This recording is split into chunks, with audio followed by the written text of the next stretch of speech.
Hey, how's it going, guys? Today is Wednesday. Hopefully the last 2 days have been decent. Hopefully you've been understanding the law of signs stuff that we've been talking about. Again, remember the reason that we're doing this is because we are trying to solve for triangles, meaning finding all the angles and all the side lengths for triangles that are not right triangles. Because remember, SOHCAHTOA only applies to right triangles. Also, the Pythagorean theorem only applies to right triangles. So we have to do this because we have triangles that are not right. Okay, so we're going to be moving on with it today and tomorrow. We're going to be talking about this thing called the ambiguous case. There are 3 different cases to the ambiguous case. We're going to talk about one of them today, and then we'll hit the other 2 tomorrow. Okay, so I'm going to go ahead and start doing this problem down here. Again, I have not mentioned this yet, but your picture does not really matter, okay? So you may not be drawing these triangles to scale, and that's okay. I'm pretty much going to be using a triangle that looks like this all the time, just to give myself some kind of picture to look at. It doesn't matter, and more than likely it's not going to be drawn to scale most of the time. So just keep that in mind. Okay, so I'm going to go ahead and put in the information that I have here in example 1. It tells me angle B is 55 degrees, 40 minutes. If I convert that over, it's going to be 55.66 degrees, 66666. So when I type it in, I'm going to want to type it in as 2/3 because that's how you convert minutes over into degrees. It would be 40 minutes divided by 60, if you remember that. But in order to keep the validity of the problem, I want to type it in like that.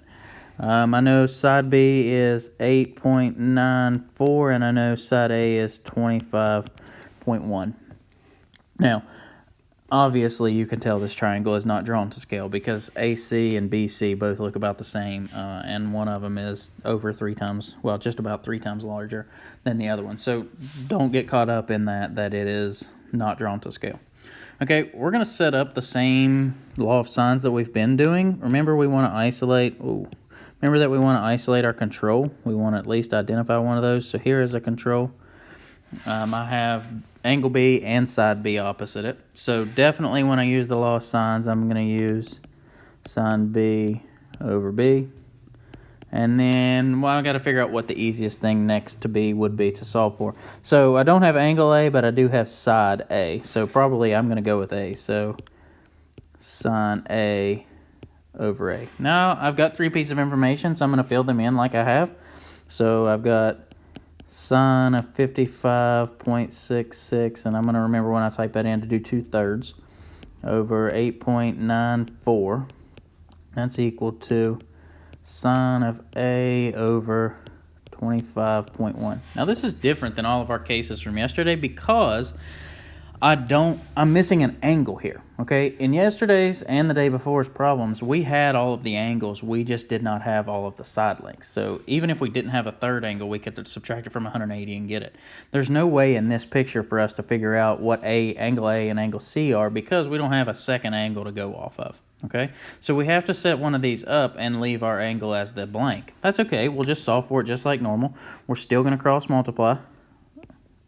So 8.94 is multiplied by sine of A, and 25.1 is multiplied by sine of 55.66.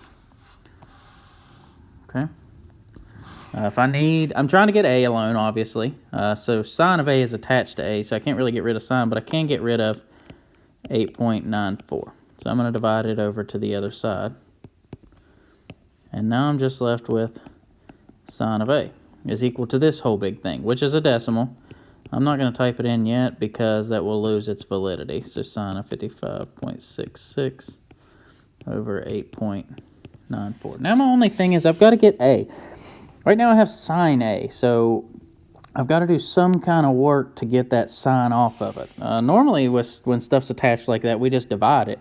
But sine's not multiplied up by A, it's sine of A. Okay, so I don't know if you remember doing this back when we did SOHCAHTOA or not, but we've got this thing called sine inverse. Okay, and if you're in an Inspire calculator, it's the button underneath the sign under the trig functions.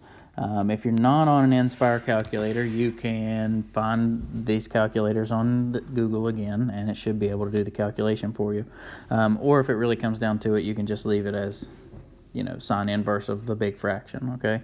But you should be able to find that on Google somewhere. So what I'm going to do, what makes this possible, what gets a by itself is sine inverse, just like I just said. So a will be equal to the sine inverse of this whole right side, 25.1 sine 55.66 all over 8.94, okay? Give me just a second and let me prove it to you.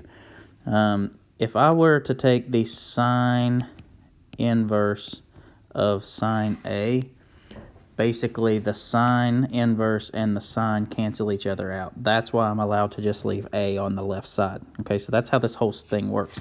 I'm not just taking the sine inverse of one side, I'm taking the sine inverse of both sides. Okay, so that's why I'm allowed to do this, because I'm doing the exact same thing to both sides. Okay, so there's no reason to really think about that part that I put in blue. Just understand, once you get sine A by itself, you just have to take the inverse of the other side, and it leaves you with A, with what A is. Okay, so I'm going to go ahead and type that in. So I'm going to hit in my calculator sine inverse. I'm going to make a division bar. I'm going to do 25.1 multiplied by sine of 55. Here I'm doing plus 2/3 because I want to be very exact. And then I'm going to put that over 8.94. It outputted me undefined, or undef on my calculator. Okay, so this is the first case of the ambiguous law of sines cases. Okay, so basically what this problem is saying is there's no way that this triangle could exist based on the information that we've been given so far. Okay, we've been talking the last few days about how it's important that the smallest angle is across from the smallest side, the middle angle is across from the middle side, and then the biggest is across from the biggest side. Well, the way that these numbers are set up, A would have to be so large that it would, in order to accommodate 25.1 on the other side, that there would not be enough degrees in the triangle. Okay, so there's 180 degrees in the triangle, but in total, in all the three angles, 55.66 is already taken up from the 1.